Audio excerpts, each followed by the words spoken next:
ووجوه يومئذ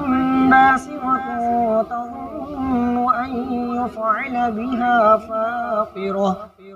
كلا إذا بلغت التراقي وقيل من راق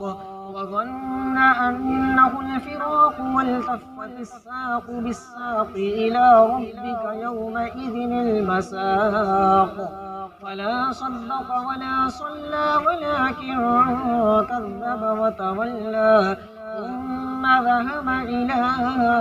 أهله يتمطى أولى لك فأولى ثم أولى لك فأولى أيحسب الإنسان أن يترك سدى ألم يك نطفة من مني يمنى ثم كان علقة فخلق فسوى فجعل منه الزوجين الذكر والأنثى أليس ذلك بقادر على أن